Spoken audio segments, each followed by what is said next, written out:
नमस्ते प्रणाम हमारी सभी माताओं बहनों और जो भी हमारे इस गीत को सुन रहे हैं, आप सभी का देहाती गुंजन के गीत चैनल पर स्वागत है। आज हम आपको बहुत ही प्यारा सा विवाह गीत सुनाने जा रहे हैं। अगर आपको ये गीत पसंद आए तो हमारे चैनल को सब्सक्राइब करें, लाइक कमेंट करें और ज़्यादा से ज़्यादा शेयर करें। तो चलिए हम सुनाते हैं बहुत ही पुराना पारंपरिक ये गीत। ऊसर गोड़ी गोड़ी काकर बोए, नहीं जाने तीत की मीठ जी। ऊसर गोड़ी गोड़ी काकरी बोए, नहीं जाने तीत की मीठ जी। नगर पैठी बेटी तोरा बर खोजे, नहीं जाने करम तोहार जी। नगर पैठी बेटी तोरा बर खोजे, नहीं जाने करम तोहार जी।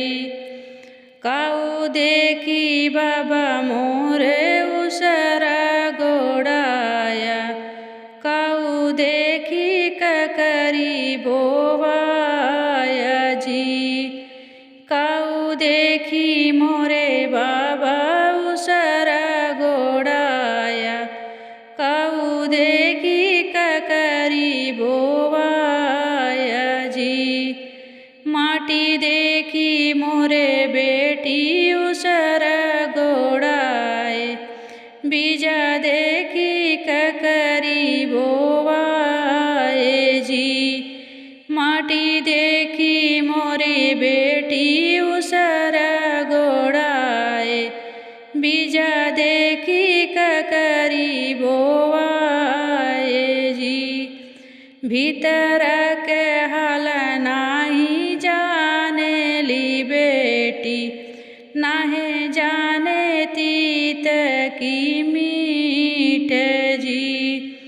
भीतर के हर नाही जाने ली बेटी, नहीं जाने तीत की मीठ जी। काऊ देखी बाबा मोर तिलक चढ़ाया, काऊ देखी रचला बियाह जी। काऊ देखी मोरे बाबा तिलक चढ़ाया, काऊ देखी रचला बियाह जी। भीतर के हाल नाही जाना मोरे बाबा, रचिया मोर बियाह जी। भीतर के हाल नाही जाना मोरे बाबा, रचिया मोर बियाह जी। घर देखी बेटी तोरा तिलक चढ़ाए, बर देखी रचला बियाह जी। घर देखी बेटी तोरा तिलक चढ़ाए, बर देखी रचला बियाह जी। भीतर का हाल नाही जानी ला बेटी, नहीं जाने करम तोहार जी। भीतर के हाल नाही जानी ला बेटी, नहीं जाने करम तोहार जी। झारिया पोछी बाबा जंगबाई ठवले, पूछे लागे ससुरे का हाल जी। झारिया पोछी बाबा गोदी बाई ठवले, पूछे लागे ससुरे का हाल जी।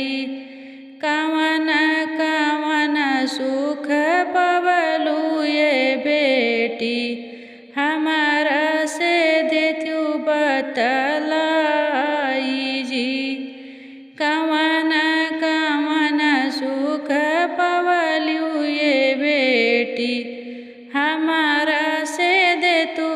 बतलाई जी। ठाढ़ चिरऊ जी के भूजल बाबा कड़ुवही तेल के कल्हारी जी। ठाढ़ चिरऊ जी के भूजल बाबा कड़ुवही तेल के कल्हारी जी।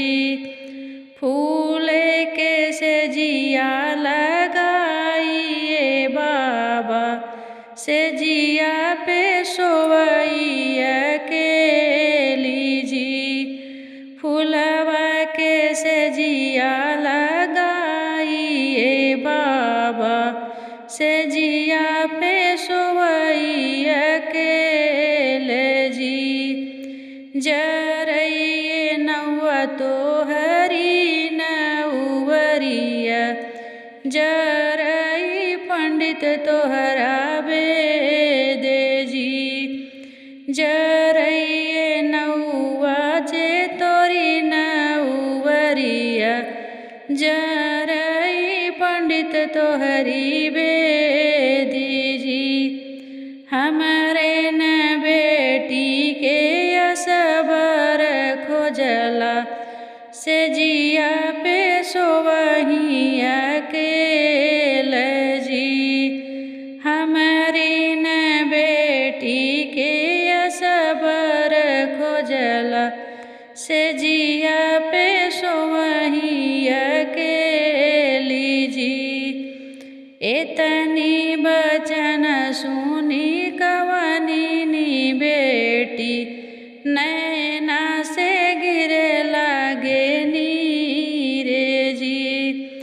एतनी बचन सुनी बेटी हो कवनी दे नैना से गिरे लागे नीरे जी। बढ़इए नौआ जे तोरी नौवरिया बढ़ई पंडित तोहरी बेदी जी। बढ़इए नौआ जे तोरी नौवरिया बढ़इए पंडित तोहरी बेदी जी। हम तो दोष देबै अपने कर्म के नहीं बाटे के हुआ के दोष जी। हम तो दोष देबै अपने कर्म के नहीं बाटे के हुआ के दोष जी। करमत लिखेला ब्रह्मा से विष्णु इहे हवे भाग्य हमार जी। करमत लिखेला ब्रह्मा से विष्णु इहे हवे भाग्य हमार जी। इहे हवे भाग्य हमार जी। तो ये प्यारा सा विवाह गीत अगर आपको पसंद आए तो हमारे चैनल को सब्सक्राइब करें, लाइक कमेंट करें और ज़्यादा से ज़्यादा शेयर करें। धन्यवाद।